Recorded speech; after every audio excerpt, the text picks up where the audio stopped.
sit back and relax as you listen to the Texas State Sports Podcast. Find us online at TexasStateSports.com. Put it in!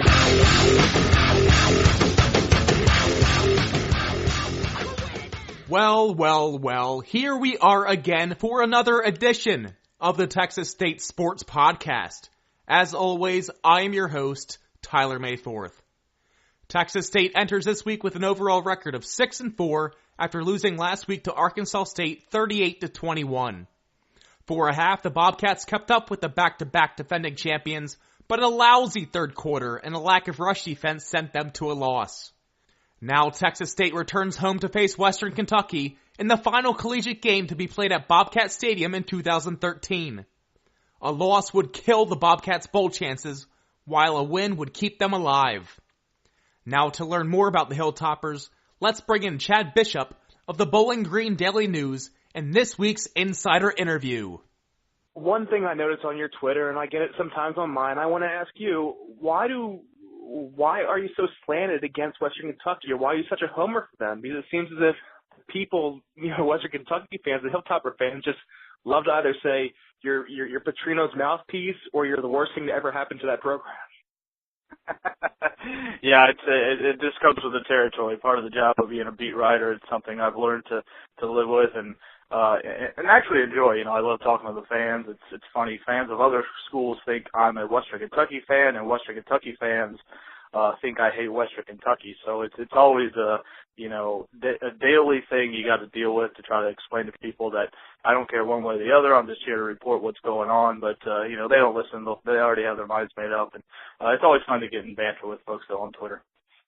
And one thing I'm noticing in the Sun Belt, a lot of Sun Belt beat writers are slowly getting to the point where they like to converse with fans on Twitter.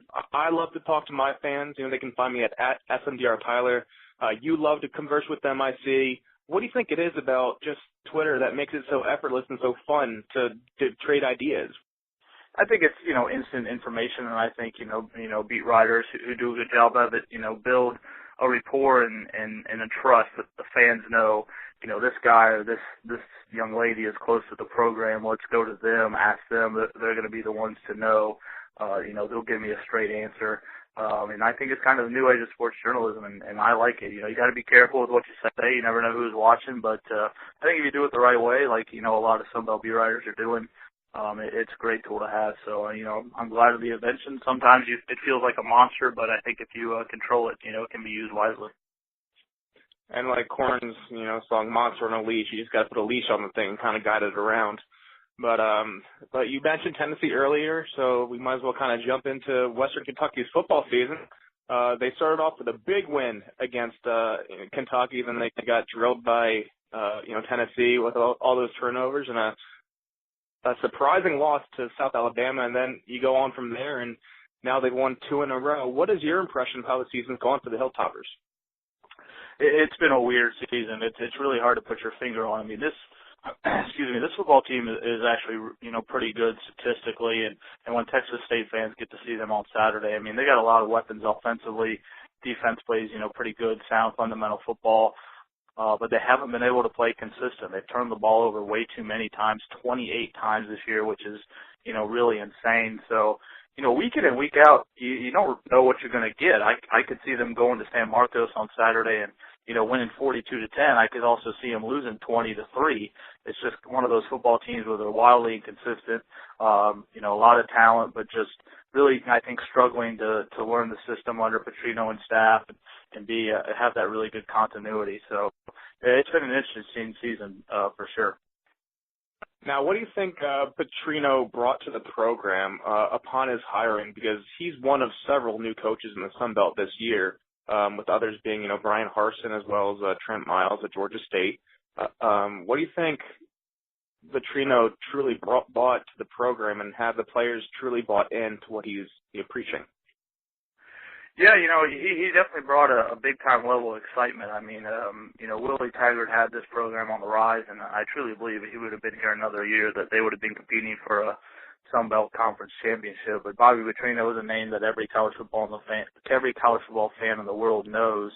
but even more so in the state of Kentucky because he had Louisville really at the top of the college football landscape when he left there to go to the Atlanta Falcons. So it was a guy that a lot of people around here were familiar with.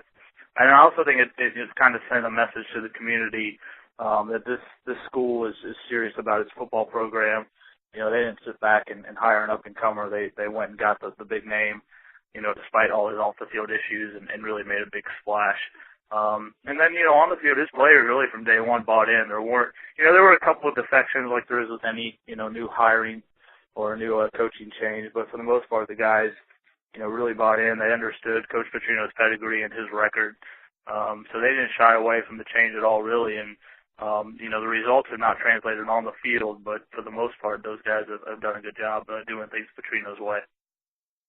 And where do you think Western Kentucky now falls in the hierarchy of college football teams in Kentucky? Because there are FBS football teams, I should say. There are several, but as you mentioned, they went for the big hire. They went for the guy that people know, and they're seeing results, and they're seeing that they're bowl eligible once again. But where do you think fans, general college football fans, place the Hilltoppers among, you know, the Kentuckys and Louisvilles and that kind of thing?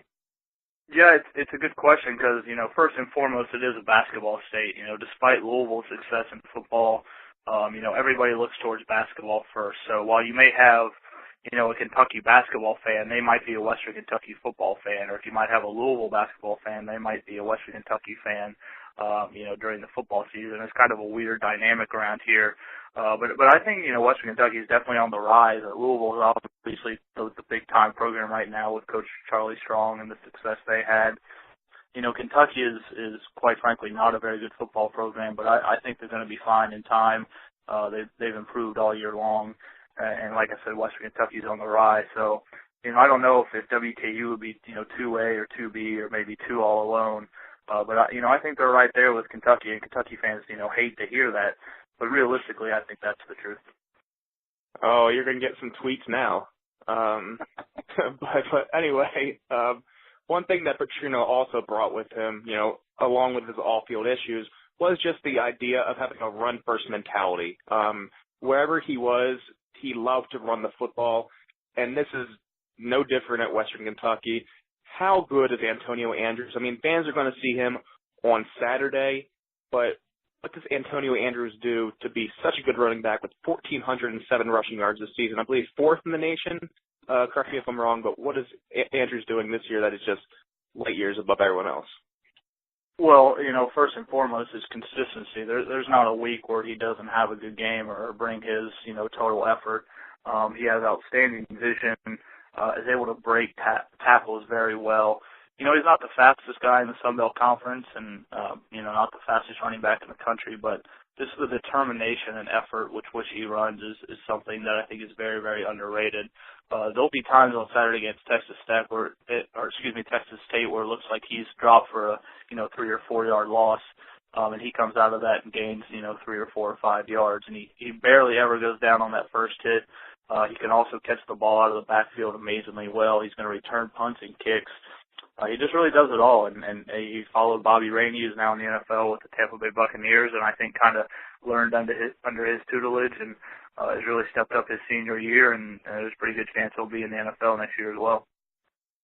You've obviously covered this program for a little while, and you've seen the Hilltoppers face some other opponents. Where would you put Antonio Andrews in your pantheon of running backs that you've seen either run for Western Kentucky like a Bobby Rainey or an opponent that faced Western Kentucky? Yeah, I mean, he's definitely up there. Bobby Rainey, you know, I think is number one. He was just, you know, kind of the all-time great here. And Antonio Andrews will go down as one of the best in school history. And, you know, anytime you talk about great running backs in the history of the school, he's going to be in top 5. It's funny when you talk about Antonio Andrews or Bobby Rainey, opposing fans will say, well, yeah, well, look at, you know, he did that against, you know, Sun Belt competition. But, you know, honestly, those guys did it, you know, against the Kentuckys and the LSUs and the Alabamas and the Tennessees. You know, they played some pretty strong non-conference, you know, big payday games, and those guys put up numbers against that type of competition. So they're special running backs. It's been a pleasure for me to be able to cover them last few years. And even though the coaching staff probably won't admit it, they need to be licking their chops at seeing what Arkansas State did Texas State last Saturday, 328 rushing yards. Michael Gordon with 184 yards on 19 carries. The guy is just with 3 touchdowns. I thought he covered 40 yards in 2 seconds on one play earlier in the game, a 41-yard touchdown run. I mean, they don't call him Flash for nothing. But do you think, Western Kentucky and Antonio Andrews are licking their chops when they're looking at the game tape, knowing that maybe Arkansas State developed a blueprint against this Texas State run defense that had been one of the best in the nation entering last week's game? I would think so, yeah, but, it's easier said than done. I think they thought that going into the Army game a couple weeks ago. Army is one of the worst run defenses in the nation, and they weren't really able to run the ball on them too much, especially in the first half, getting shut out. So it's one thing to look at that game film and see those numbers, but it's another thing to go out there and execute it. And like I said, consistency has been such an issue for a football team that should run the ball, a ton against any team they play with an experienced offensive line. But Bobby Petrino he's kind of a stubborn offensive coach. He likes to throw it just as much as he passes it. So yeah, they probably do look at that game film, realize how talented Texas State's defense is, kind of see what Arkansas State did, and they might try to emulate that. But it's definitely, like I said, easier said than done. And one thing that you mentioned earlier are the turnovers, and a guy that has a lot of turnovers this year is Brennan Doherty. 14 picks and 305 attempts.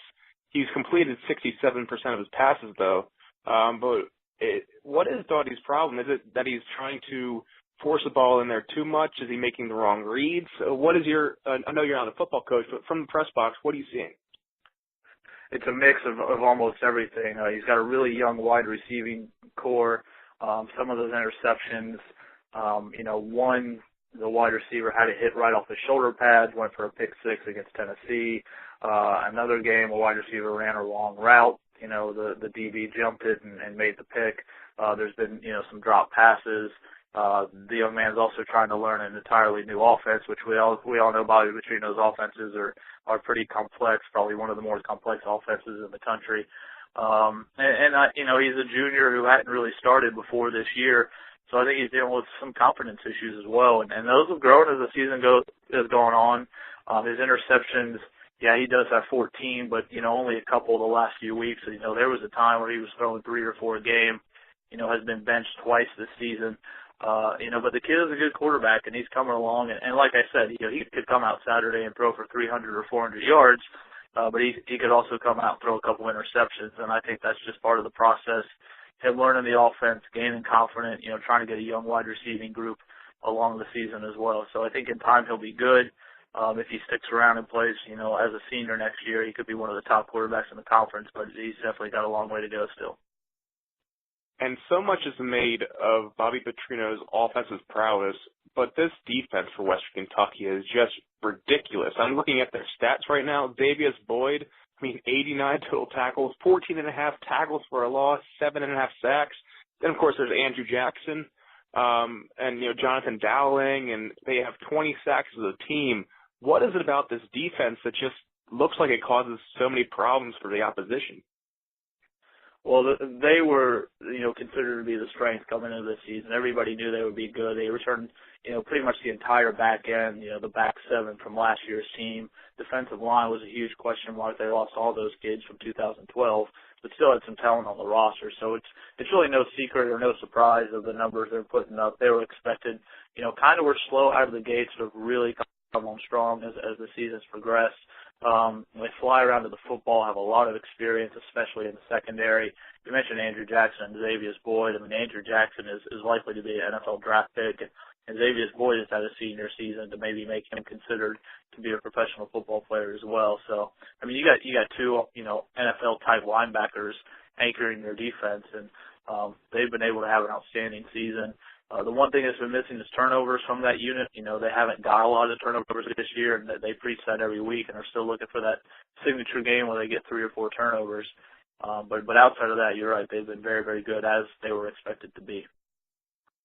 And one of the things you just mentioned is that linebacking core for Western Kentucky, and also one thing that Texas State has is a solid linebacking core as well with Mike Rappo, and Damian McMillan, Stephen Smith coming on as a redshirt freshman, Damian McMillan as well.